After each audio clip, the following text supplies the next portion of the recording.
I was in the conference room on the 42nd floor when my phone lit up with a text from Julian's attorney. The message was short, simple. Conservatorship hearing scheduled Monday 9 a.m., psychiatric evaluation required by Friday.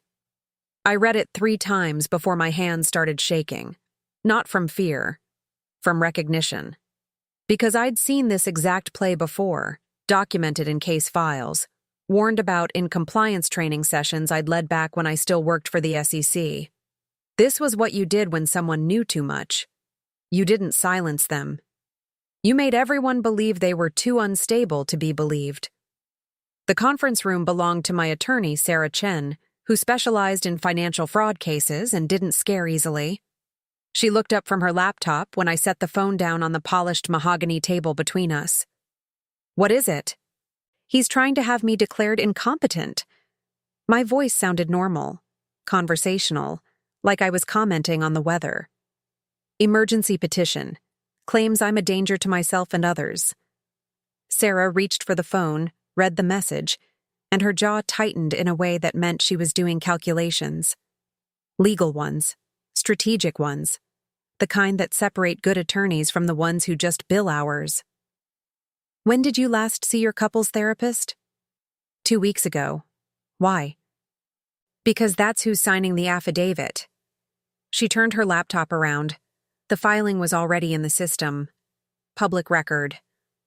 Dr. Patricia Hoffman, licensed clinical psychologist, certifying that Miranda Okonkwo displayed signs of paranoid ideation, obsessive documentation behaviors, and deteriorating grip on reality. The same Dr. Hoffman who'd held my hand 6 months ago when I finally admitted my marriage was a performance. The same Dr. Hoffman who'd said, "You're not crazy. You're married to someone who needs you to think you are." I pulled the laptop closer, read every word. The affidavit described a woman I didn't recognize. Erratic, suspicious, convinced her husband was involved in criminal activity despite having no evidence, making wild accusations that endangered his professional reputation, refusing medication, declining hospitalization. "I never refused medication," I said. "She never recommended any." "I know." Sarah's voice was gentle, but her eyes were sharp calm. "This is a setup, professional, coordinated, and designed to destroy your credibility before you can use it. The thing is, I'd known something was coming. You don't spend a decade as an SEC compliance analyst without developing instincts for when the pressure changes in a room, when someone's body language shifts from confident to calculating, when the timeline of events stops making organic sense and starts following a script. I'd felt it 6 weeks ago when Julian came home from the office and kissed me like he used to, brought flowers, suggested we finally book that trip to Santorini we'd been talking about since our honeymoon, asked how therapy was going, and actually listened to my answer. I'd felt it, and I'd ignored it because I wanted to believe the flowers were real. The Manhattan apartment we shared overlooked Central Park from the 78th floor. Floor-to-ceiling windows, imported Italian marble. A kitchen I never cooked in because Julian preferred we eat out where people could see us. I'd moved in 6 years ago, 3 months after our wedding, and spent the first week trying to figure out where to put my things. My books, my SEC training manuals, the framed photo of my parents at their naturalization ceremony, my mother's hand on the Bible, my father's eyes wet with something bigger than pride. Julian had looked at the photo and said, "That's beautiful, babe, but maybe not for the living room. Clients come over." So I'd put it in my office. The smaller bedroom that faced the building next door instead of the park. The room where I was supposed to run the operations side of Julian's hedge fund, Apex Capital Management, which he'd founded 2 years before we met and built into a 9-figure business through what he called aggressive growth strategies, and I'd privately started calling willful blindness to regulatory compliance. But that came later. In the beginning, I believed I could help. I'd left the SEC after 8 years, turned down a promotion to senior compliance analyst, walked away from a pension and job security because Julian had said, "I need you, not as an employee, as a partner. Build this with me." And I'd wanted to believe I could take everything I'd learned hunting financial criminals and use it to keep the man I loved from becoming one. I was good at my job, better than good. At the SEC, I'd built a reputation for finding patterns other analysts missed. The small discrepancies that revealed bigger frauds. A trade confirmation time-stamped 3 minutes before the public announcement that should have triggered it. An expense report with restaurant charges in cities where no client meetings were scheduled. A signature that looked right until you noticed the middle initial that hadn't been used in years. I saw these things, remembered them, built cases from details other people dismissed as irrelevant. Julian used to love that about me. "You're like a human audit," he'd say, pulling me close. "Good thing I've got nothing to hide." The first time I found something wrong in Apex's books, I convinced myself it was a mistake. An intern error. A vendor who'd billed us twice. I fixed it, documented it, mentioned it to Julian over dinner. He kissed my forehead and said, "This is why I married you. You catch everything." The second time, I started a spreadsheet. It was small at first, just inconsistencies I wanted to track. Trades that didn't match the strategy documents, client fees that seemed high compared to industry standards, board meeting minutes that referenced decisions I didn't remember being discussed. I told myself I was being thorough, professional, that this was what compliance meant. You documented everything so you could prove everything was fine. By the time I had 47 entries, I knew I wasn't documenting compliance. I was documenting fraud. But I didn't know what to do with that knowledge. Because the man committing the fraud was also the man who held me when I couldn't sleep. Who knew I liked my coffee with too much cream and not enough sugar. Who'd flown my parents first class from Lagos for our wedding and cried when my father called him son. I loved him. And I kept thinking if I just showed him what I was seeing, if I explained the regulations clearly enough, if I made him understand the risk, he would stop. So I tried. I made a presentation, printed the spreadsheet, highlighted the concerning patterns, sat him down in my office one Saturday morning when the apartment was quiet, and the park below was full of people who didn't know their lives were about to be used as collateral in someone else's ambition. Julian listened, nodded, asked good questions. Then he closed the folder and said, "Babe, you're doing it again." "Doing what?"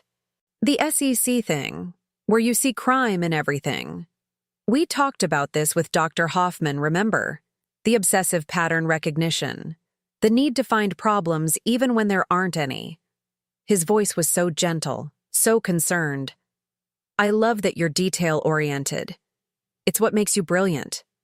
But sometimes you get stuck in the weeds and lose sight of the bigger picture. This is a hedge fund, not a government agency. We move fast. We take risks. That's not fraud. That's business." I remember the feeling in my chest, like something solid turning liquid, like ground becoming water. "Julian, these aren't weeds. These are securities violations." "According to whose interpretation?" He stood up, came around the desk, pulled me into a hug I didn't want. "Look, I get it. You spent almost a decade training to see the world one way. But you're not an analyst anymore. You're my partner, and partners trust each other. Can you do that? Can you trust that I know what I'm doing?" I wanted to. God, I wanted to. So I said yes. And I closed the spreadsheet. And I didn't bring it up again for 3 months. But I didn't delete it either. I kept adding to it. Quietly. In the early mornings before Julian woke up, in the evenings when he was out with clients, the list grew. Insider trading patterns, undisclosed conflicts of interest, client accounts showing returns that didn't match market conditions, fee structures that violated fiduciary duty. By month 6, I had 200 documented incidents. By month 12, I had 437, and I still hadn't told anyone. Because telling meant admitting my marriage was built on something rotten, that the man I'd chosen had been lying to me while I was lying to myself, that I'd taken everything I knew about financial crime and used it to make myself complicit through silence. The breaking point came at his mother's birthday dinner. Regina Whitmore Hayes, Old Connecticut Money, Junior League president, a woman who'd made it clear from day one that her son had married beneath himself. The dinner was at per se, private room, 16 people, everyone in finance or married to finance. I wore the dress Julian had picked out. Black, simple, expensive enough to belong, but not expensive enough to compete. I smiled when Regina made her joke about how American names were getting so creative these days. I laughed when Julian's college roommate asked if I missed government work, and Julian answered for me that I'd never been happier. We were on dessert when Julian stood up to make a toast. "To my incredible mother," he started, champagne glass raised, "who taught me that success means surrounding yourself with people who make you better." Everyone smiled, clinked glasses. Then he kept talking. "Which is why I'm thrilled to announce that Apex is growing. We're bringing on Marcus as our new chief financial officer." Marcus, the college roommate, the one who'd called me Julian's girl for the first 3 years I knew him, the one who'd asked me to get him a drink at our engagement party because he thought I was catering staff. "And Miranda," Julian continued, his hand finding my shoulder, squeezing just hard enough to keep me in my seat, "is moving into a role that better suits her incredible talents. Client hospitality, event planning, the relationship side of the business. Because let's be honest, compliance paperwork isn't where her heart is. She wants to connect with people, make them feel valued. That's her gift." The room applauded. Someone said congratulations. Julian kissed the top of my head, and I sat there, champagne untouched, watching my career get rewritten into something decorative. I didn't make a scene.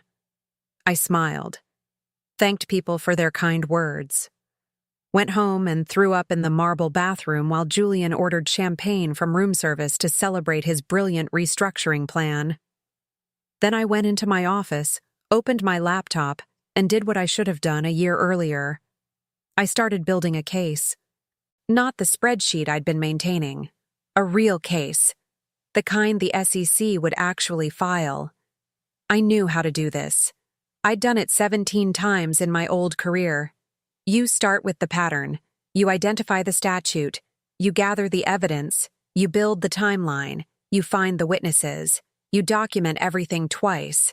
You assume the defense attorney is smarter than you, and you make sure every single claim you make can survive their best attack. I worked through the night. By dawn, I had the framework. Securities fraud through material misrepresentation. Market manipulation through coordinated trading. Fiduciary breach through undisclosed fee structures.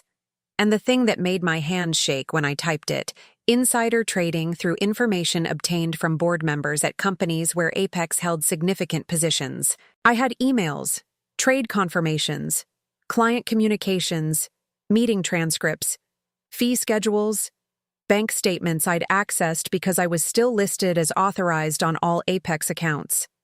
I had everything except proof that Julian knew what he was doing was illegal. That's the hard part about white-collar crime, intent. You have to prove they knew they were breaking the law, not just that they broke it. But I was married to him. I'd watched him work for 6 years. I'd seen him read regulation updates and make notes. I'd heard him on phone calls discussing legal exposure. I'd sat in on meetings where he explicitly told his team how to structure deals to avoid triggering SEC review. He knew. He'd always known. And he'd counted on me being too loyal or too intimidated or too in love to do anything about it. He'd miscalculated. The next day, I called Sarah Chen. I'd met her at an SEC training conference 4 years ago, back when I was still an analyst, and she was making her name defending whistleblowers against corporate retaliation. We'd stayed in touch the way professional women do, occasional coffee, the odd email checking in. She took my call on the second ring. "I need to report securities fraud," I said, "against my husband. And I need protection because when he figures out what I'm doing, he's going to try to destroy me." There was a pause. Then, "Come to my office. Bring everything. Don't tell anyone where you're going." I met her that afternoon, brought 2 encrypted hard drives with copies of everything I'd compiled. We sat in her conference room for 6 hours while she read through my documentation, asked questions, made notes in her perfect handwriting. When she finally looked up, her expression was the one I remembered from the SEC, the one that meant someone was going to prison. "This is substantial," she said. "Multiple violations, clear pattern, significant investor harm. But Miranda, you need to understand what you're starting. Your husband will fight this with everything he has, and his first move will be to discredit you as a witness. He'll say you're bitter about the restructuring, that you're fabricating evidence, that you're mentally unstable." I know. Do you? Because I've seen what these cases do to whistleblowers.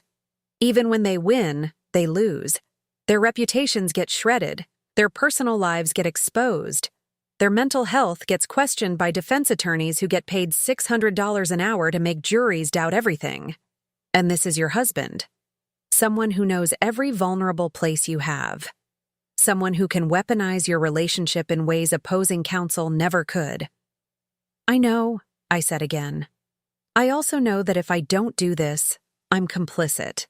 And I didn't leave the SEC to become the person I used to investigate. Sarah studied my face for a long moment. Then she opened her laptop. Okay, let's build the case properly.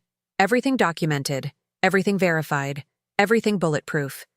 Because when we hand this to the SEC, it needs to be so airtight that even when he comes after you, the evidence stands on its own. We worked for 3 months. Sarah brought in a forensic accountant who'd done expert testimony in 12 major securities cases. We subpoenaed records, cross-referenced trades, built timelines that showed patterns of suspicious activity across dozens of client accounts.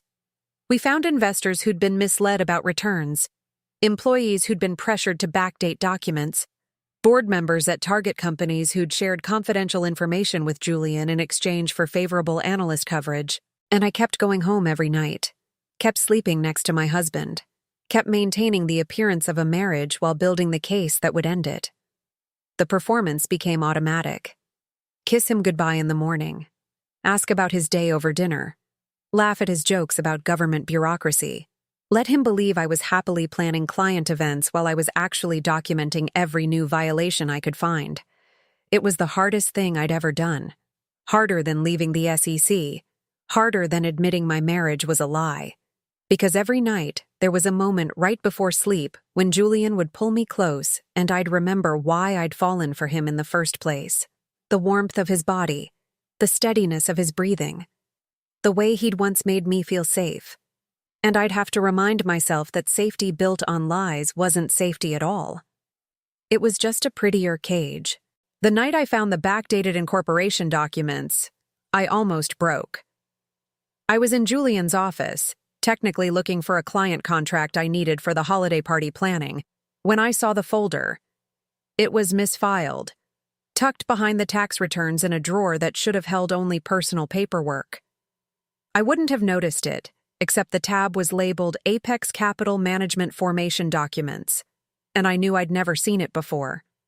Inside were the original LLC agreements establishing Apex, signed and notarized 6 years ago. And I wasn't listed as co-founder. The documents showed Julian as sole member, sole manager, sole owner. Which made no sense because I clearly remembered the conversation where we'd structured the company together. Where he'd insisted I be listed as equal partner because we're building this together, you should own it together. I took photos with my phone, went back to the file cabinet, found the version I remembered. Same formation date, same notary. But this version listed me as co-founder with a 30% equity stake. I held both documents under the desk lamp. The signatures looked identical. The notary stamps matched. But one was dated February 2018, and the other was dated May 2021. May 2021. 3 months after I'd agreed to step back from operations to focus on our marriage. 3 months after I'd signed what Julian called a corporate restructuring agreement that I'd thought was just paperwork formalizing my move away from day-to-day management. 3 months after I'd trusted him to handle the legal details while I focused on fixing us. He'd retroactively erased me from the company I'd helped build, Used my signature on a restructuring agreement to justify backdating documents that removed me from ownership 3 years before I'd actually agreed to anything. And he'd done it so cleanly that if I ever tried to claim co-founder status, the incorporation documents would prove I was lying. I sat on the floor of his office holding both versions and felt something in me crystallize. This wasn't just financial fraud. This was personal, calculated. A man who'd looked at his wife and seen a problem to be managed, an asset to be controlled, a witness who needed to be discredited before she could testify. The next morning, I added the documents to my case file, updated my timeline, added a new category of evidence. Documents proving Julian had been planning to marginalize me long before I knew anything was wrong. Sarah looked at the photos and said, "This is good. This shows premeditation. Pattern of deception. It's not just about the securities violations anymore. It's about consciousness of guilt."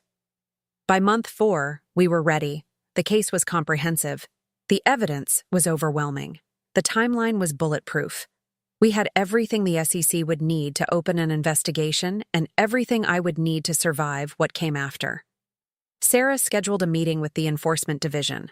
I made copies of everything, encrypted them 3 different ways, stored them in locations Julian didn't know about, and I tried not to think about the fact that I was about to burn my life down.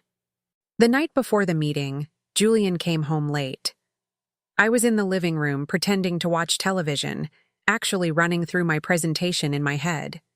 He dropped his briefcase by the door and came over to the couch, kissed my forehead, settled next to me like he had 1,000 times before.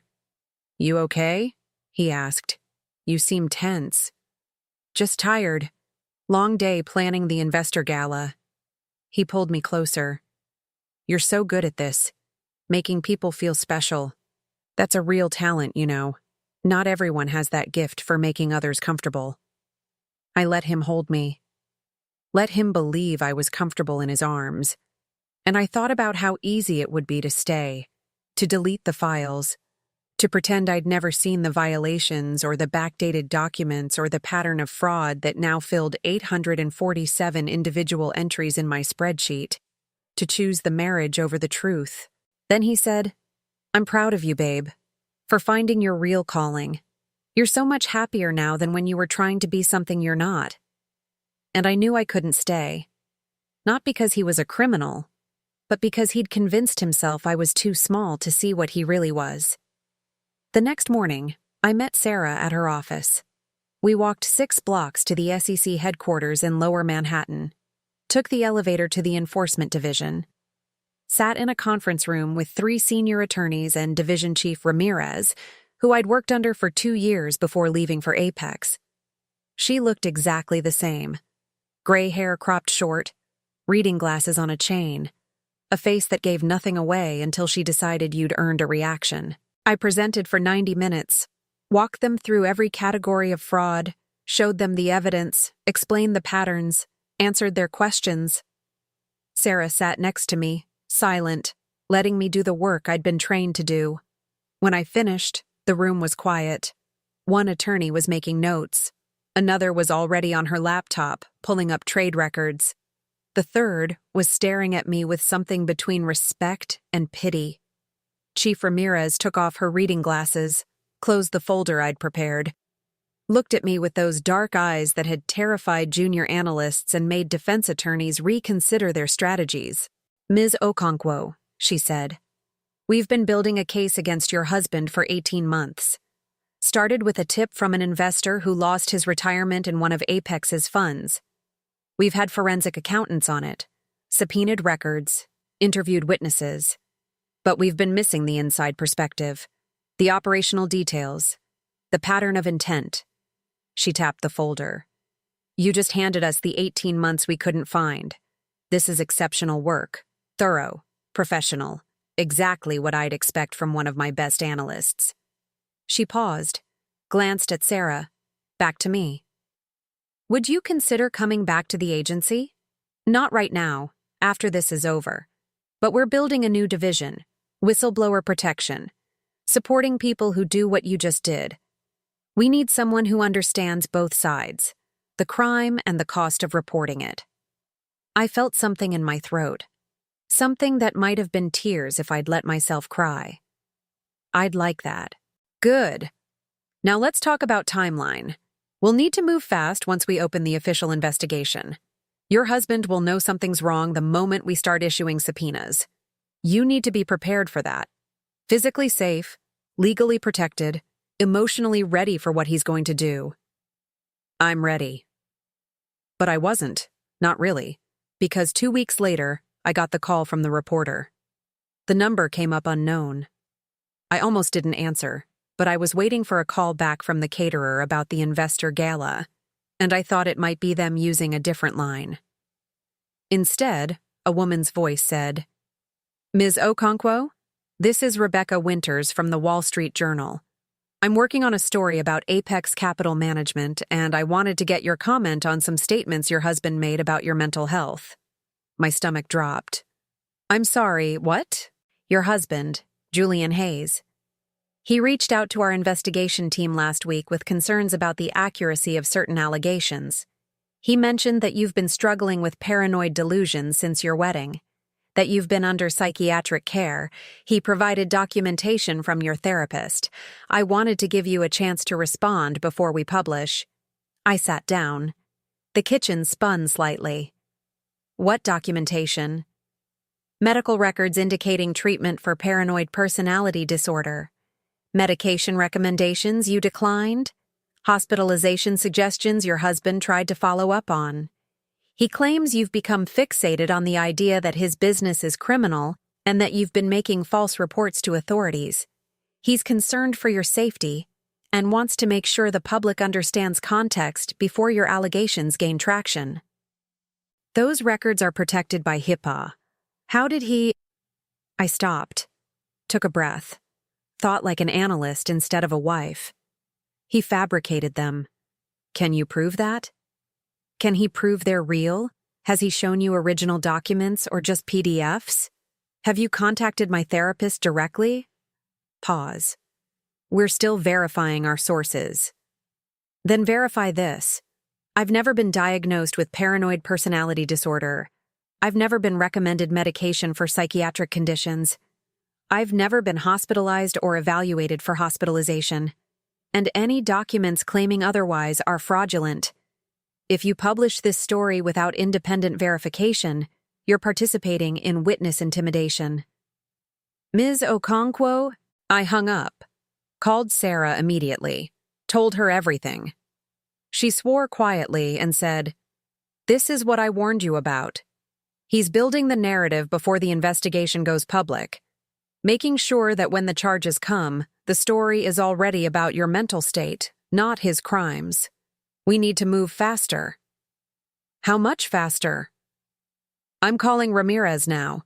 We need protective orders. We need your therapist on record. We need to secure your living situation in case he tries to lock you out. And we need to assume everything you've told him in therapy has been documented and will be weaponized." Dr. Hoffman called me that evening. Her voice was shaking. "Miranda, I need to tell you something. Julian contacted me 3 weeks ago, said he was worried about you, asked me to provide a summary of our sessions for your medical file. I told him I couldn't do that without your consent. He said he had your consent, sent me a signed release form." "I never signed a release." "I know that now, but the signature looked real. And he was your husband. I thought he was trying to help coordinate your care, so I provided session notes, not full transcripts, but summaries, topics we discussed, patterns I'd observed, diagnostic impressions." "What diagnostic impressions?" "Miranda, you know I never diagnosed you with anything. Our sessions were couples therapy focused on communication patterns. But when I write clinical notes, I have to document what I observe. And I documented that you expressed concerns about your husband's business practices, that you felt he was dismissing your professional expertise, that you were experiencing anxiety and sleep disruption related to marital stress, standard observations for someone in your situation. And he's using that to claim I'm paranoid and delusional. I received a subpoena this morning from his attorney, requesting all records of our sessions, full transcripts, and my professional assessment of your mental state. I'm fighting it. But Miranda, the fact that he's subpoenaing records means he's building something bigger. You need to protect yourself. I thanked her. Hung up. Sat in my office staring at my SEC badge in the desk drawer where I'd kept it for 6 years, hidden because Julian said it made clients uncomfortable. The badge was supposed to represent integrity, service, the belief that some rules mattered more than convenience. I'd locked it away to make my husband's life easier, to make myself smaller so he could be bigger, to pretend expertise was the same thing as paranoia if someone needed to believe that. I took the badge out, pinned it to my bulletin board, looked at my younger face in the ID photo, the woman who'd believed rules existed to protect people, who'd thought catching criminals was noble work, who hadn't yet learned that the person sleeping next to you could be both. Sarah called back an hour later with updates. Chief Ramirez had fast-tracked the investigation. They were preparing to issue formal subpoenas within 2 weeks. In the meantime, she'd contacted Dr. Hoffman's attorney and offered SEC support fighting Julian's records request. She'd also recommended I move out of the apartment. Not running, Sarah explained. Strategic positioning. If he's willing to fabricate medical records, he's willing to create a domestic incident. You need to be somewhere he can't control the narrative. I packed a bag that night. Just essentials. Clothes for a week. Laptop. Phone. Documents. The framed photo of my parents at their naturalization ceremony. My SEC badge. I left while Julian was at dinner with investors. Didn't leave a note. Didn't explain. Just activated the security system, locked the door, and took a cab to a hotel in Brooklyn where Julian never went because it wasn't expensive enough to impress anyone. The room was small, clean, anonymous.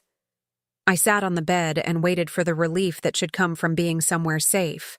Instead, I felt nothing. Hollow. Like I'd stepped out of my life and was watching it from outside. Like the last 6 years had been a performance I'd given so convincingly I'd forgotten which parts were real. My phone rang at midnight. Julian. I didn't answer. He called again, then texted, "Where are you? Are you okay? I'm worried." Then, "Please come home. Whatever's wrong, we can fix it." Then, "Miranda, you're scaring me. If you don't respond, I'm calling the police for a wellness check." I turned off the phone. Lay in the dark. Listened to sirens outside and voices in the hallway and the sound of the city that never needed permission to be loud. And I thought about the woman I'd been when I met Julian. The analyst who'd believed expertise mattered. Who'd walked into the SEC every day ready to protect investors from people who thought rules were suggestions. Who'd been so sure she could see the difference between aggressive business practices and actual crime. That woman would have never married a man who committed securities fraud. But that woman also would have never understood how someone becomes complicit in their own erasure. How love and professional respect and the promise of partnership can make you ignore patterns you'd spot instantly in someone else's case. How the person who knows you best knows exactly which parts to weaponize when you stop being useful. The next morning, Sarah called with news. The SEC is ready to move. They're issuing subpoenas tomorrow for all Apex records, trading activity, client communications, employee files, bank statements. Julian will know by end of business that he's under investigation. Ramirez wants you on record today. Formal testimony, everything you know. So when his attorneys try to claim you're unreliable, we have your statement documented before they even know it exists. I went back to SEC headquarters. Same conference room, different stakes. This time, there was a court reporter, a camera, Chief Ramirez and 2 enforcement attorneys who took notes while I talked for 4 hours straight. They asked about specific trades, specific clients, specific conversations, dates, amounts, communications, patterns. I had answers for everything because I'd spent 2 years documenting everything. Because I'd known since the night Julian restructured my role that eventually someone would ask me to choose between my husband and the truth. When we finished, Ramirez stood up, shook my hand. This is exceptional testimony. Clear, detailed, credible. When this goes to court, and it will go to court, defense is going to try everything to discredit you. But this testimony makes that very difficult. You did good work here, Ms. Okonkwo, both in documenting the fraud and in having the courage to report it. I went back to the hotel, waited. The subpoenas went out at 4 p.m. Julian called at 4:30. I didn't answer. He called 12 more times, left voicemails that started concerned and ended furious. What did you do? Do you have any idea what you've done? They're saying I'm under investigation. They're freezing accounts. Miranda, talk to me. This is insane. You've lost your mind. At 8 p.m., there was a knock on my hotel room door. I checked the peephole. 2 NYPD officers. I opened the door with my phone recording. Miranda Okonkwo? The first officer asked. Yes. We received a wellness check request. Your husband is concerned for your safety. He says you've left home, you're not responding to contact, and he has reason to believe you might harm yourself. I'm fine, as you can see. Not in distress. Not a danger to myself or anyone else. I left my home voluntarily because I'm involved in a federal investigation and I have safety concerns. The second officer looked uncomfortable. Ma'am, your husband mentioned you've been under psychiatric care. He has documentation of mental health concerns. We need to do a welfare evaluation. I showed them my phone. I'm recording this interaction. I'm a former SEC compliance analyst. I'm currently a witness in a federal securities fraud investigation. I have no history of psychiatric hospitalization, no diagnosed mental health conditions, no suicide attempts or threats. The documentation my husband provided is fabricated as part of a witness intimidation campaign. You can verify this by contacting SEC Division Chief Ramirez. I gave them her direct number. They looked at each other. The first officer said, "We're still going to need to file a report. File whatever you need. But I'm not going anywhere. I'm not in crisis. And I'm not speaking to my husband. If he contacts you again claiming I'm in danger, tell him to provide actual evidence, not forged medical records." They left. I called Sarah, told her what happened. She swore again, more creatively this time, and said, "He's trying to create a paper trail. Police reports claiming mental health crisis, wellness checks. It's all to support the conservatorship petition he's about to file. We need to get ahead of this. I'm filing a restraining order first thing tomorrow, and we're going to need your therapist to provide an affidavit stating you have no diagnosable mental health conditions, and that any documentation claiming otherwise is fraudulent. Will that be enough? It'll help. But Miranda, you need to understand what's happening. Your husband is not playing defense. He's playing offense. He's trying to have you declared legally incompetent before you can testify. If he succeeds, anything you've said to the SEC becomes questionable. A conservator could claim you weren't mentally capable of understanding what you were reporting. Your testimony becomes worthless. And he walks. I understood. I'd seen it in cases before. Not often, because it was risky. But when defendants knew the evidence against them was overwhelming, they didn't attack the evidence. They attacked the witness, made juries question competency, credibility, mental state, made it seem like the crime wasn't fraud, it was a disturbed spouse lashing out. The difference was, I knew it was coming, and I'd prepared. The conservatorship petition arrived 3 days later, delivered by process server to the hotel because Julian had somehow found out where I was staying.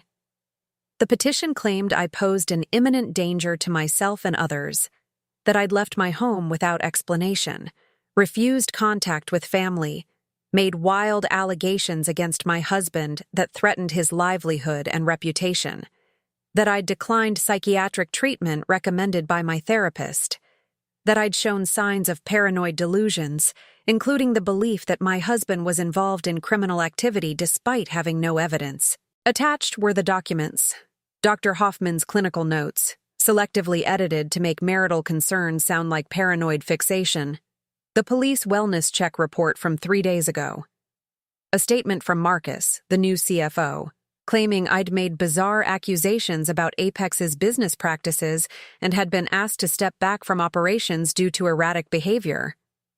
A statement from Julian's mother claiming I'd seemed increasingly disconnected from reality at family gatherings, and a statement from my best friend since college, Amara. I read that one 3 times.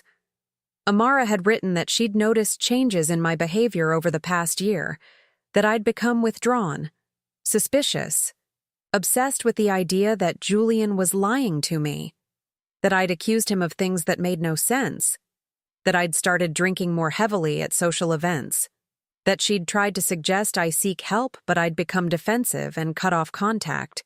Every word was a lie, specific, detailed, convincing. The kind of lie someone tells when they've been coached by an attorney and incentivized to perform.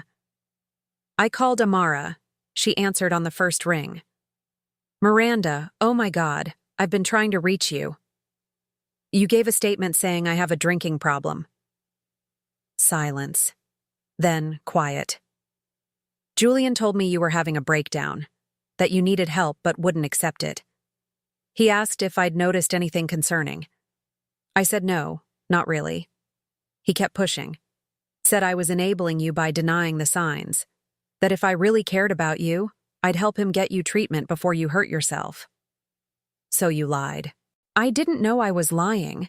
He had documents, medical records, police reports, and he said he'd invest $200,000 in the restaurant. "Miranda, we're drowning. The bank is threatening foreclosure. I'm going to lose everything my family built. He said if I helped him, he'd help me. And I thought I was actually helping you too. Getting you treatment. I didn't know." I hung up, sat on the hotel bed, stared at the statement that would be presented to a judge as evidence of my deteriorating mental state.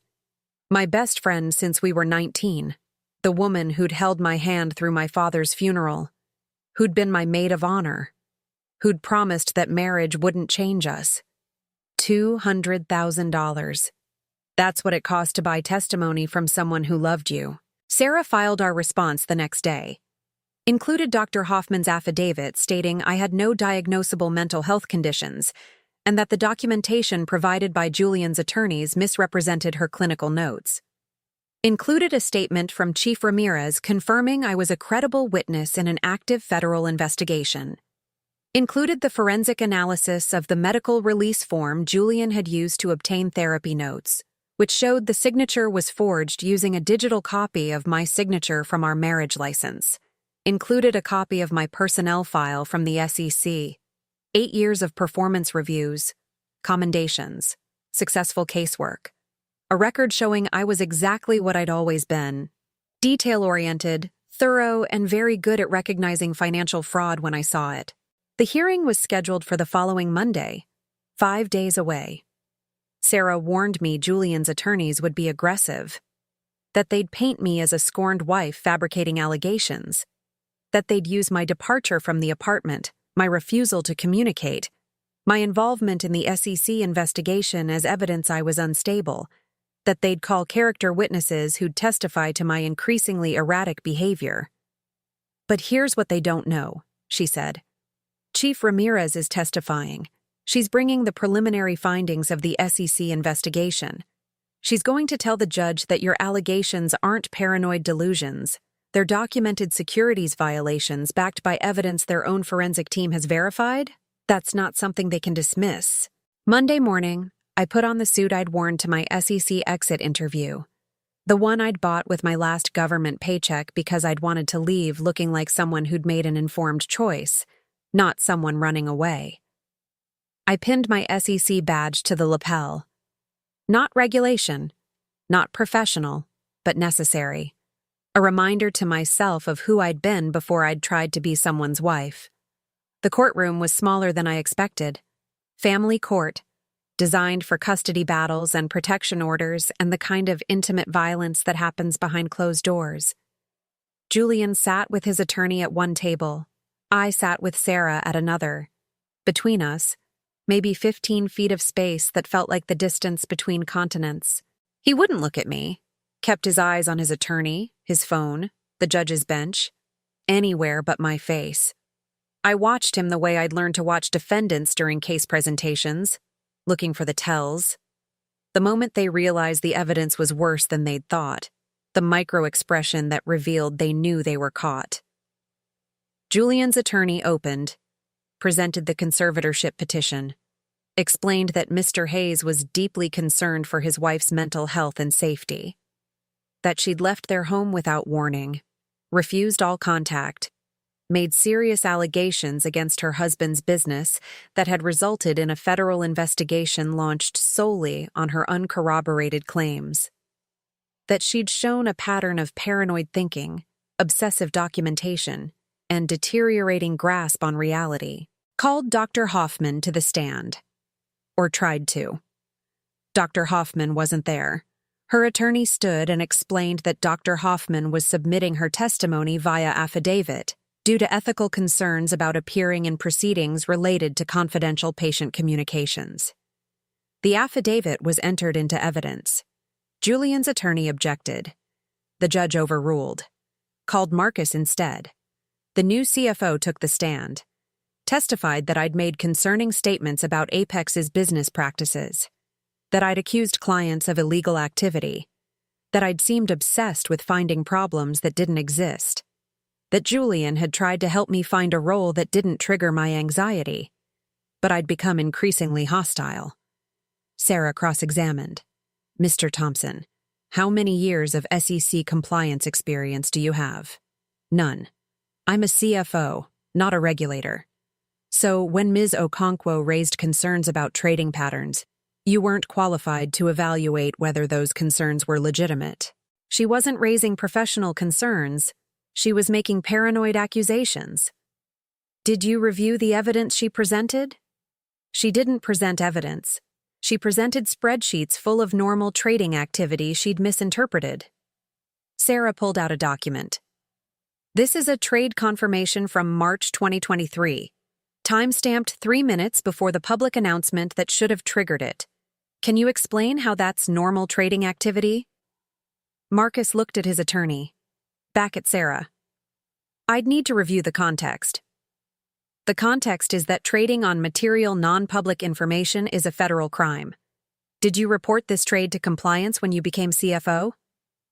I wasn't aware of it. Because Ms. Okonkwo had been removed from operations and no longer had the authority to escalate compliance concerns, correct? The judge made a note. Julian's attorney objected. Sarah moved on. They called Regina next. Julian's mother testified that I'd seemed increasingly disconnected at family gatherings, that I'd made inappropriate comments about Julian's work, that I'd accused her of enabling financial crimes when she'd never been involved in his business, that she'd tried to suggest I seek counseling but I'd refused. Sarah asked one question. Mrs. Hayes, were you aware your son backdated corporate documents to remove Ms. Okonkwo from company ownership? That's a mischaracterization of normal corporate restructuring. Were you aware he did it 3 years retroactively without Ms. Okonkwo's knowledge? I'm not privy to the details of their business arrangements. But you felt qualified to testify about her mental state based on comments about those same business arrangements you claim not to understand? Regina's expression hardened. I know my son. And I know when someone is trying to destroy him out of spite. The judge made another note. They called Amara last. My former best friend took the stand and repeated her statement. I'd become withdrawn, paranoid, started drinking too much, made wild accusations, refused help. She'd been worried for months but hadn't known how to intervene. Sarah asked, Ms. Peters, did Julian Hayes offer to invest in your restaurant? Amara hesitated. We discussed a potential business relationship. How much did he offer to invest? $200,000. When did this offer occur? I don't remember exactly. Was it before or after you agreed to provide this statement about Ms. Okonkwo's mental health? Objection. Julian's attorney stood. Relevance. Goes to witness credibility, Your Honor, Sarah said calmly. I'll allow it. Amara looked at the judge. at Julian, back at Sarah.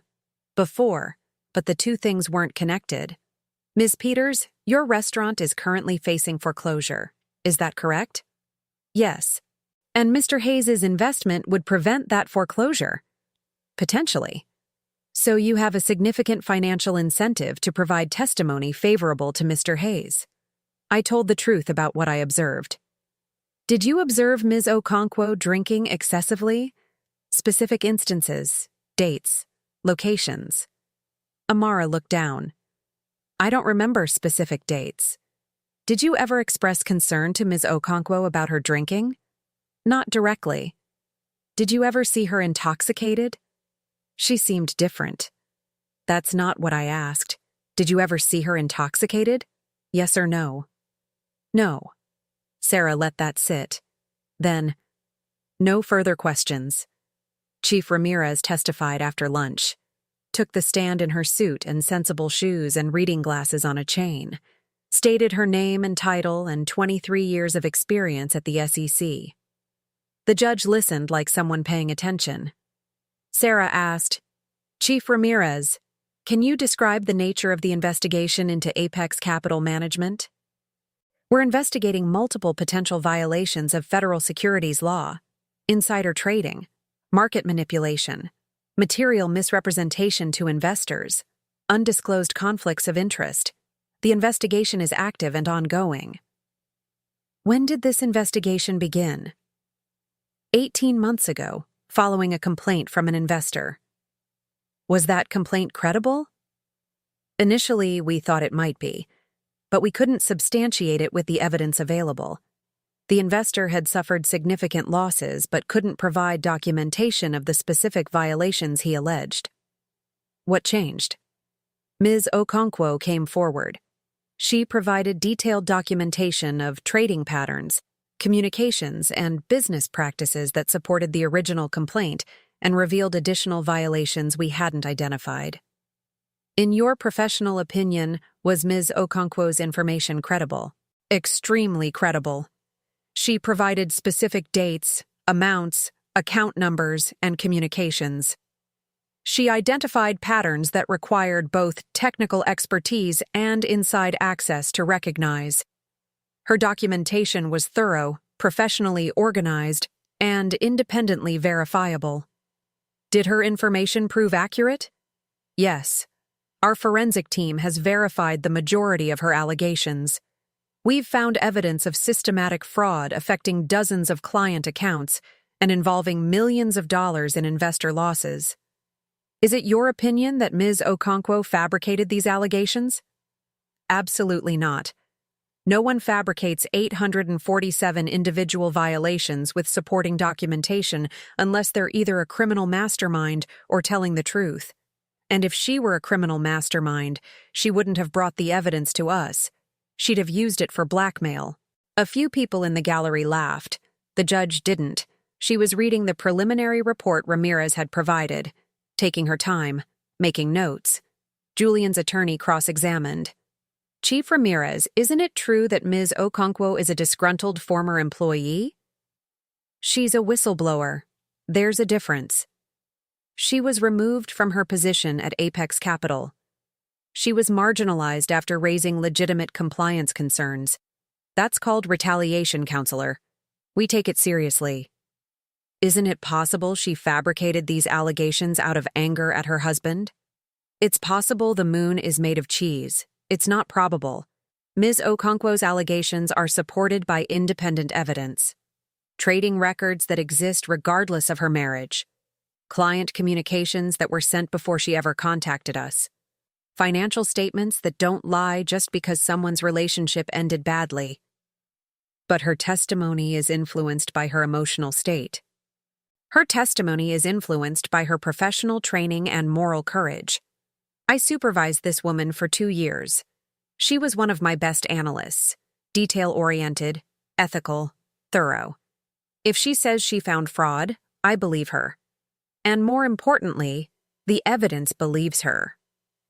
The judge looked up. Counselor, do you have questions about the substance of the investigation, or are we going to continue discussing Ms. Okonkwo's marriage? Julian's attorney sat down. The judge took a recess. Sarah and I sat in the hallway. Didn't talk. There wasn't anything to say. Either the judge believed the evidence or she didn't. Either my professional credibility outweighed the character assassination or it didn't.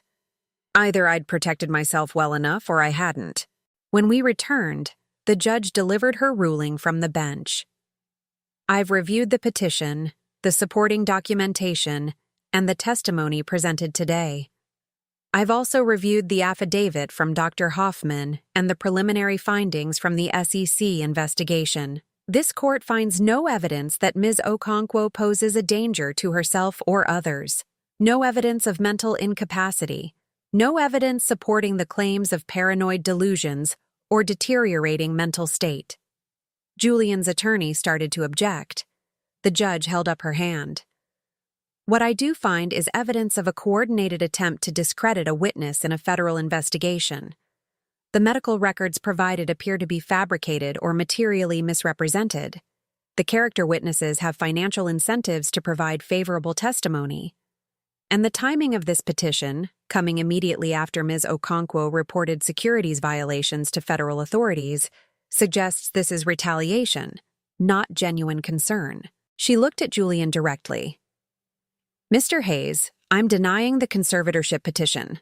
I'm ordering you to pay Ms. Okonkwo's legal fees for defending against these proceedings. And I'm referring this matter to the District Attorney's Office for investigation of potential witness tampering and fraud on the court. We're adjourned. The gavel came down. I stood on legs that didn't feel entirely solid. Sarah was talking, saying something about protective orders and next steps, but I was watching Julian. Watching the moment he understood that his strategy had failed, that the woman he'd tried to erase had erased him instead. He looked at me then, really looked at me, and I saw it. The recalculation, the understanding that I wasn't the person he'd married, or maybe I was exactly the person he'd married, and he'd just never bothered to really see me. The SEC analyst who'd spent 8 years learning how to build cases against people who thought they were too smart to get caught. I'd spent 6 years being his wife. But I'd spent 2 years being what I'd always been. Someone who saw patterns, who documented everything, who understood that the most dangerous thing you can do to a criminal is let them believe they've won. We left the courthouse separately. Sarah drove me back to the hotel. Told me the SEC investigation would accelerate now, that Julian's attorneys would try to negotiate a settlement, but Ramirez didn't settle cases this strong, that I should prepare for trial testimony, that I should start thinking about where I wanted to be when everything went public. I thought about that. Where did I want to be? Not the apartment overlooking Central Park, not the marriage that had been a performance, not the role of supportive wife to a man who'd seen me as a problem to be managed. Not any version of the life I'd been living. I wanted to be exactly where I was. In a hotel room that cost $140 a night. With my SEC badge pinned to my jacket. With evidence that would hold up in court. With the knowledge that I'd done the hard thing instead of the easy thing. That I'd chosen truth over comfort. That I'd finally stopped performing gratitude for a man who'd never deserved it. 3 weeks later, the indictment came down. 52 counts of securities fraud, market manipulation, wire fraud, making false statements to regulators. The SEC press release was professional, detailed, named Julian Hayes and Apex Capital Management, mentioned cooperating witnesses, didn't mention me by name, but every reporter covering the story knew. The Wall Street Journal ran it front page. Hedge fund manager indicted on fraud charges following insider tip. The article mentioned the conservation hearing, Julian's attempted witness intimidation, the judge's referral to the district attorney. Rebecca Winters, the same reporter who'd called about my mental health, wrote a follow-up piece about financial whistleblowers and the retaliation they face. Quoted Chief Ramirez saying the SEC was committed to protecting people who came forward. Julian's attorneys tried to spin it, said the charges were based on a disgruntled spouse's false allegations. that the SEC had been manipulated by a woman seeking revenge, that they would prove their client's innocence at trial. Then Marcus, the CFO who'd testified against me, flipped. Took a plea deal in exchange for testimony, admitted he'd known about the insider trading, that Julian had instructed him to backdate documents, that the whole operation had been designed to circumvent regulatory oversight, that he'd testified against me because Julian had threatened to make him the fall guy if he didn't. The couple's therapist, Dr. Hoffman, faced an ethics board review, testified that Julian had manipulated her into providing information under false pretenses, that she'd trusted him because he was my husband, and she'd wanted to believe he was trying to help. The board suspended her license for 6 months for failing to verify the authorization before releasing records. She sent me a letter apologizing. I didn't respond.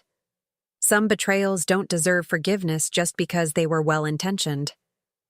Amara called, left voicemails, sent texts, wanted to explain, wanted me to understand she'd thought she was helping, that she'd believed Julian's story about my breakdown, that she'd needed the money so desperately she'd convinced herself the lie was truth. I didn't call back, didn't block her number, just let the messages accumulate unanswered. Sometimes silence is the clearest response. The investor gala I'd been planning was canceled. Apex Capital Management's assets were frozen pending resolution of investor claims. Clients started filing civil suits. The fund's value evaporated as redemption requests piled up and the fraud became undeniable. Julian's face appeared on CNBC next to graphics showing investor losses. Financial analysts discussed how he'd fooled sophisticated investors for years, how he'd built a reputation for aggressive returns that turned out to be built on illegal activity. No one mentioned that his wife had tried to tell them, that the woman he'd called paranoid had been right about everything. I moved out of the hotel after a month, found a brownstone in Brooklyn, Park Slope, tree-lined street, close to the subway. Nothing like the Central Park apartment.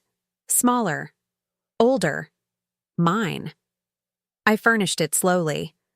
Bought a couch that I actually liked instead of one that matched the aesthetic.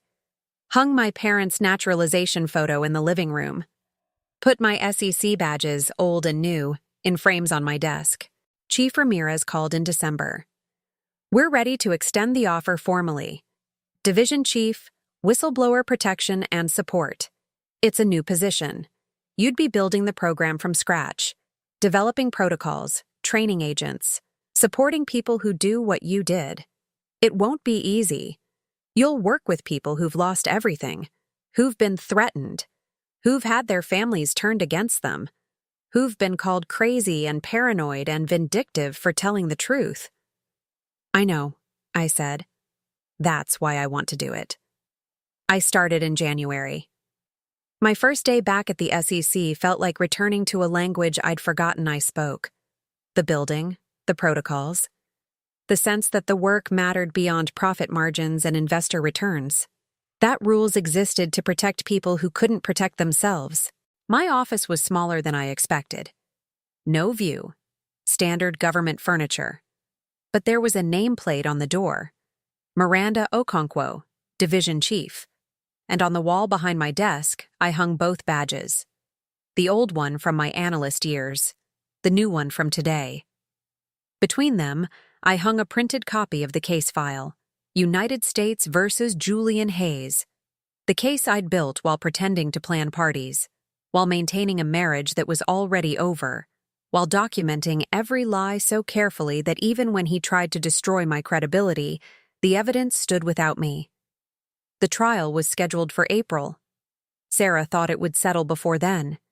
The evidence was too strong. The cooperating witnesses too credible. The SEC's forensic analysis too detailed.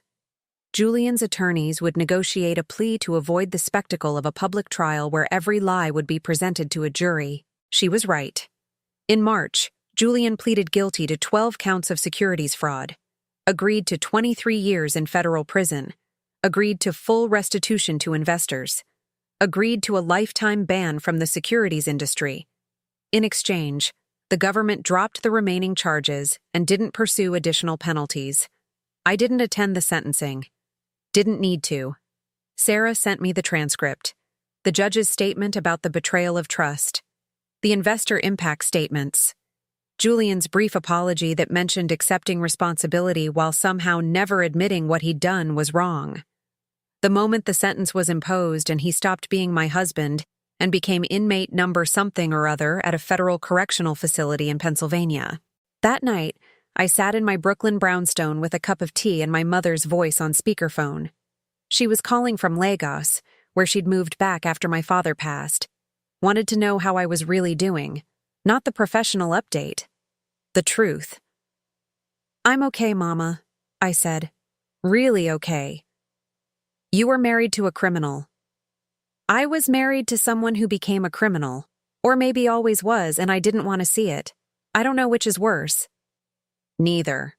What's worse is staying married to him. You didn't do that. You saw the truth and you acted on it.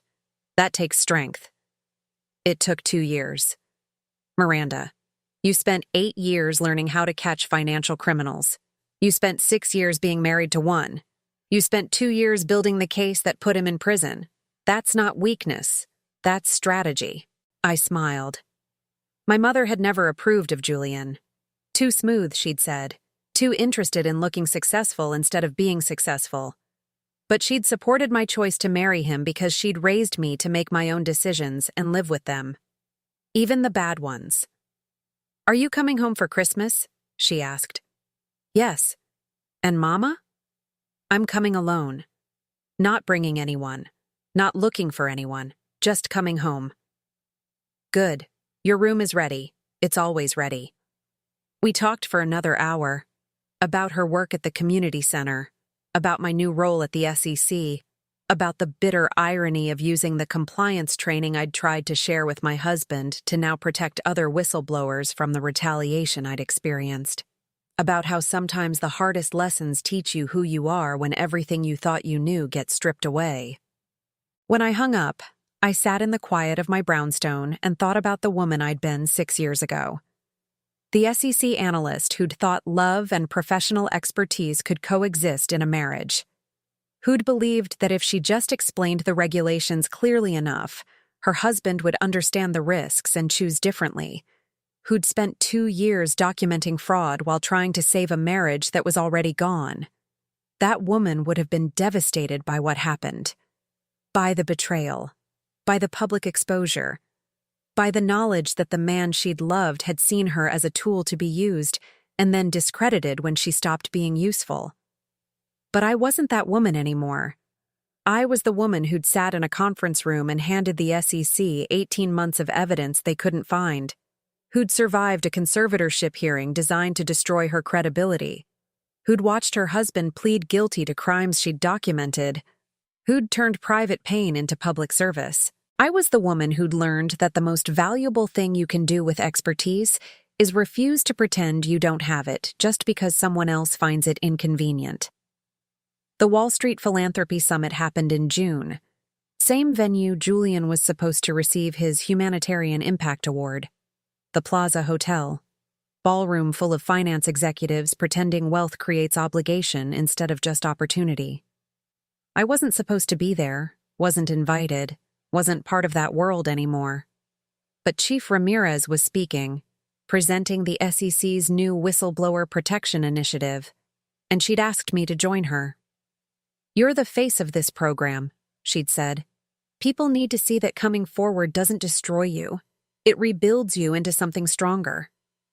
So I went. Wore the same suit I'd worn to the conservatorship hearing. Pinned my SEC badge to the lapel. Stood in the ballroom where Julian should have accepted an award for humanitarian work while secretly committing securities fraud. The irony wasn't lost on anyone. Ramirez spoke about the importance of protecting whistleblowers, about the courage it takes to report fraud when the perpetrator is someone you love, about the SEC's commitment to supporting people who choose truth over comfort. Then she introduced me. I walked to the podium, looked out at 800 finance executives. Some of them had been Julian's clients. Some had attended our wedding. Some had been at that birthday dinner where he'd restructured my role from operations to event planning. Some had believed his story about my mental breakdown. Some had bought the narrative that I was a bitter spouse seeking revenge. I didn't have a speech prepared. Didn't need one. I just told the truth. My name is Miranda Okonkwo. 6 years ago, I left the SEC to help my husband build a hedge fund. I thought I could use my compliance expertise to keep the business legal while supporting the man I loved. Instead, I spent 2 years documenting systematic securities fraud while my husband told investors I was his assistant. When I tried to report it, he filed a petition to have me declared incompetent. He fabricated medical records, pressured my therapist, bought false testimony from my best friend, called the police claiming I was suicidal, built a public narrative that I was paranoid and delusional. The room was completely silent. He did all of this because he understood something important. The most dangerous witness is the one with expertise, someone who knows enough to recognize fraud and document it properly, someone who can't be dismissed as ignorant or mistaken. His only option was to make people believe I was crazy, that my professional judgment couldn't be trusted, that everything I knew about securities law was actually evidence of mental illness. I paused. Let that sit. It didn't work, because I'd spent 8 years at the SEC learning how to build cases that survive attack. I documented everything. I verified everything. I built a case so thorough that even when he tried to discredit me, the evidence stood on its own. And that's what I want you to understand about whistleblowers. We don't come forward because we're bitter or vengeful or looking for attention. We come forward because we have expertise, because we see things other people miss, because we understand that staying silent makes us complicit. I looked directly at the section where Julian's former client sat. Some of you lost money in Apex Capital Management. Some of you are still involved in restitution proceedings. And some of you believed my husband when he said I was unstable, that I was fabricating allegations out of spite, that his business was legitimate and I was just a paranoid wife who didn't understand finance. I want you to know something. I understood exactly what he was doing. I documented 847 individual violations. The SEC verified the majority of them. And if you'd listened to the paranoid wife instead of the charismatic fund manager, you might still have your money. Someone in the back started clapping, then someone else, then the whole room. It wasn't triumphant applause. It was the sound of people recognizing a truth they'd been avoiding. That expertise doesn't become delusion just because someone powerful says it does. That professional judgment doesn't evaporate because it comes from someone who's been marginalized. That sometimes the crazy-sounding warning is the only honest assessment in the room. I didn't stay for the reception, didn't network, didn't want to hear people apologize for believing Julian's story or thank me for my courage.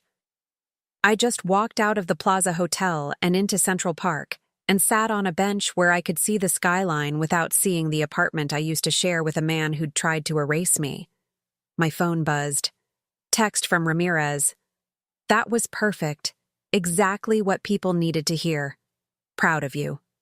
Text from Sarah. You just made every defense attorney in that room very nervous. Well done. Text from my mother. I watched the live stream. You were magnificent. Your father would be so proud. I sat there until the sun started setting, until the park filled with people heading home from work, until the lights came on in buildings across the city and the whole place looked like what it was. A machine designed to reward people who knew how to work the system and punish people who pointed out when the system was broken. But I'd learned something in the past 2 years. The machine only works if people let it, if they stay silent when they see fraud, if they accept marginalization instead of fighting back, if they let someone else's narrative about their competence replace their own knowledge of what's true. I'd stopped letting the machine work. I'd used the same expertise that Julian tried to weaponize against me to build the case that put him in prison. I'd turned his attempt to have me declared incompetent into evidence of his consciousness of guilt. I'd let him believe his own story about me right up until the moment the SEC announced his indictment on live television. And now I was building a program to help other people do the same thing, to protect whistleblowers, to support people who chose truth over comfort. to make sure that when someone came forward with evidence of fraud, they had resources and legal protection, and someone who'd been through it telling them, "You're not crazy. You're not vindictive. You're not destroying someone's life. You're stopping them from destroying other people's lives." That night, I went home to my Brooklyn brownstone, made dinner in my kitchen, ate at my table, cleaned up my dishes. Then I sat at my desk and started writing. Not a case file, not a legal brief, just thoughts about the cost of silence, about what it means to love someone who needs you to be small, about the moment you realize that your expertise isn't paranoia, and your professional judgment isn't delusion, and your knowledge isn't something to apologize for. I wrote about the SEC badge I'd locked in a safe deposit box because my husband said it embarrassed him, about how I'd made myself smaller to make him comfortable, about how I'd learned to describe my work in ways that sounded less threatening, less expert, less like I knew things he didn't want me to know. I wrote about the morning I pinned that badge back on my jacket and walked into a conservation hearing where someone tried to have me declared legally incompetent, about how it felt to sit in that courtroom and watch my professional reputation get weaponized against me, about the moment Chief Ramirez testified and I understood that expertise recognized expertise, even when love tried to disguise it as illness. I wrote about what it cost, the marriage, the best friend, the belief that if you just loved someone well enough, they'd choose to be better. The 2 years of living a double life while building a case in secret and maintaining a performance that became more exhausting than the work. And I wrote about what it gave me, the knowledge that I could survive the worst thing I could imagine and come out stronger, the clarity that comes from seeing someone's true character revealed under pressure, the satisfaction of watching a carefully built case hold up exactly as designed, the peace of knowing that when I had to choose between protecting myself and protecting someone else's reputation, I chose myself. 6 months after the trial, I was sitting in my office when I got a call from an unknown number. I almost didn't answer, but something made me pick up. "Ms. Okonkwo, this is David Chen. I'm a compliance analyst at a private equity firm in Boston. I found your contact through the SEC's whistleblower protection website. I need help." I pulled up a blank document, started taking notes. "Tell me what's happening." "I've been documenting suspicious trading activity for 18 months. Patterns that suggest insider information. My boss keeps telling me I'm being too cautious, that I don't understand how private equity works, that I'm seeing crime where there's just aggressive strategy. But I worked at the SEC for 6 years before this. I know what insider trading looks like, and now they're restructuring my role, moving me away from compliance into investor relations. And I'm worried that if I report what I've found, they're going to do to me what they tried to do to you." I listened to his voice, heard the fear, the doubt, the question underneath the question. Am I crazy or am I right? "You're not crazy," I said. "Tell me everything. And David, document everything, every conversation, every trade, every time they tell you you're being too cautious. Build the case like you're already defending it, because when you come forward, they're going to attack your credibility. Make sure the evidence stands without you." We talked for 90 minutes.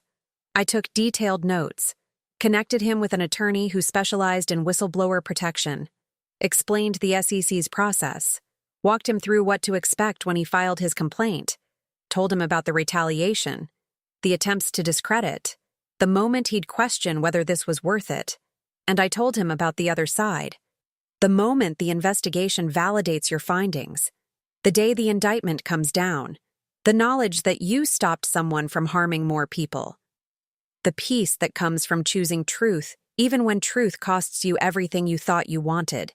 When we hung up, I sat at my desk and looked at the wall behind me. Both SEC badges, the case file for United States versus Julian Hayes, the letter from the judge denying the conservatorship petition and referring Julian's attorneys for witness tampering, the Wall Street Journal article about the indictment. And I thought about something I'd learned in the past 3 years. Sometimes the most valuable thing you have isn't expertise in your field. It's expertise in surviving the consequences of using that expertise honestly. It's knowing what it feels like when someone tries to make you doubt your own knowledge. It's understanding that the person who calls you paranoid might be the person who needs you to question your own judgment. It's being able to tell someone else who's going through it, "You're not alone. I survived this. You will too." The statistics tell part of the story. According to the SEC, whistleblower retaliation occurs in approximately 70% of cases where the reporter is known to the company. And in cases involving family relationships or intimate partners, that number rises to 85%. Retaliatory tactics include termination, demotion, social isolation, legal action, and character assassination. Mental health attacks, specifically, appear in 42% of intimate partner cases. The statistics don't tell you what it feels like. They don't tell you about the moment you realize the person you're married to is building a case to have you declared incompetent. They don't tell you about reading testimony from your best friend claiming you have a drinking problem that doesn't exist. They don't tell you about police officers showing up at your hotel room because your husband called in a wellness check you didn't need. They don't tell you about the 2 years of living two lives. The morning you kiss your husband goodbye and spend the day documenting his crimes. The evening you come home and pretend everything is normal while your encrypted hard drive full of evidence sits in a safe deposit box he doesn't know exists. The performance that becomes so automatic you forget which version of yourself is real. But here's what the statistics also don't tell you. You can survive it. You can build a case so thorough that even when they attack your credibility, the evidence speaks for itself. You can turn their attempts to discredit you into additional charges against them. You can use the expertise they tried to weaponize to protect other people from what you experienced. You can take everything they said was paranoia and prove it was professional judgment. Everything they called obsessive documentation and present it as evidence in federal court. Everything they claimed was mental illness and reveal it as the only honest assessment in the room. And you can build a life on the other side that's smaller in some ways and infinitely larger in others. No Central Park view. No prestigious address. No marriage to someone powerful. But also no performance. No pretending expertise is paranoia. No making yourself small so someone else can be big. Just you. Your work. Your knowledge. Your badges on the wall and your case files proving you were right. Just the truth. Finally taking up all the space it needs. I finished writing as the sun came up, saved the document, sent it to myself as backup. Then I got dressed for work, put on my suit, pinned my badge to my lapel. Walked to the subway with commuters who had no idea that the woman standing next to them had spent the last 3 years learning that the most dangerous thing you can do to someone who needs you to be wrong is prove, meticulously and without doubt, that you were right all along. At work, there were 3 new whistleblower files on my desk. 3 people who'd found evidence of fraud and didn't know what to do with it. 3 people who were about to learn what it costs to tell the truth and what it costs to stay silent. 3 people who needed someone to tell them, your expertise isn't paranoia. Your knowledge isn't delusion. Your professional judgment isn't something to apologize for. I opened the first file, started reading, started taking notes, started building the framework for another case. Another person who would need protection, another fight against people who thought power meant they could rewrite reality. And I thought about Julian, about where he was right now. Federal Correctional Facility. 23 years. Lifetime ban from the securities industry. All the power and prestige and reputation he'd built turned out to be constructed on lies I'd documented too carefully to dismiss. I wondered if he understood yet. That the woman he'd tried to have declared incompetent had been competent enough to build the case that destroyed him. That the wife he'd called paranoid had seen patterns he'd thought were invisible. That the assistant he'd told clients I was had actually been an SEC analyst who knew exactly what she was looking at. I wondered if he understood that he could have stopped at any point. Could have listened when I showed him the compliance concerns. Could have restructured legally instead of fraudulently. Could have treated my expertise as valuable instead of threatening. Could have chosen to build something legitimate instead of building something that required my silence to survive. But he hadn't, and I documented everything. And now he had 23 years to think about the cost of underestimating someone just because you think you know them.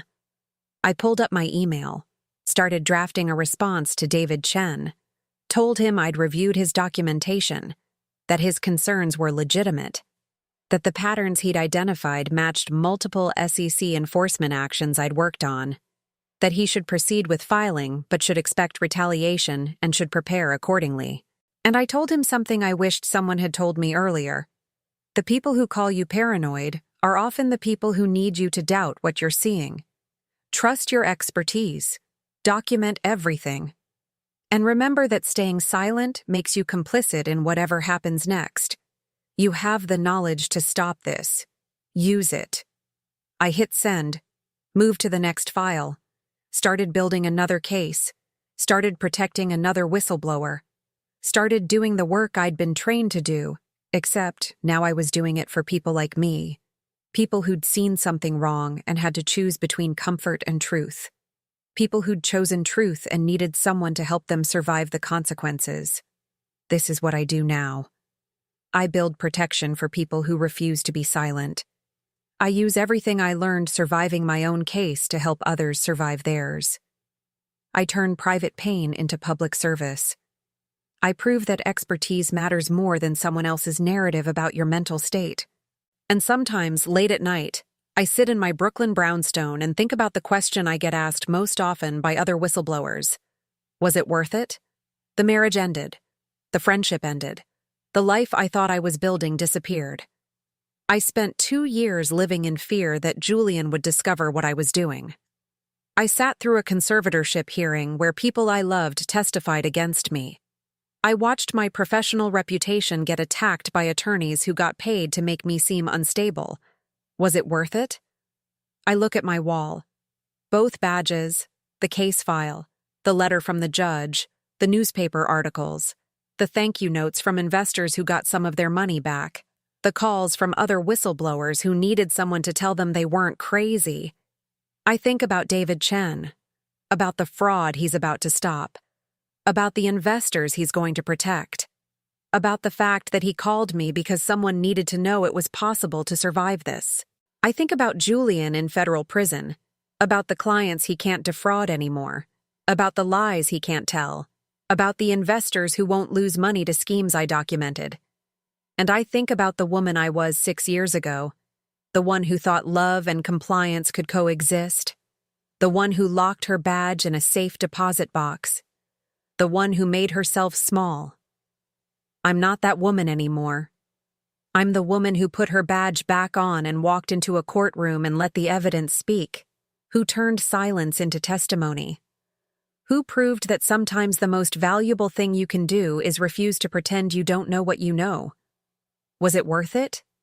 Every single day. So if you're listening to this and you recognize the pattern, if someone in your life has ever used your own knowledge against you, has ever called your expertise paranoia, or your professional judgment delusion, if you've ever been told you're too sensitive or too suspicious or too obsessed with problems that don't exist, I want you to ask yourself something. What do you know that someone needs you to doubt? Because that's the real question.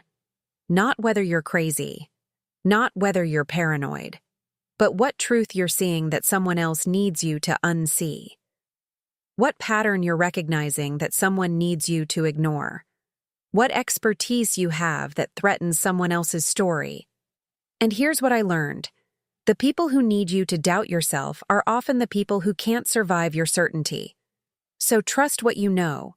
Document what you see. And remember that staying silent doesn't protect you. It just protects them. I'd love to hear from you.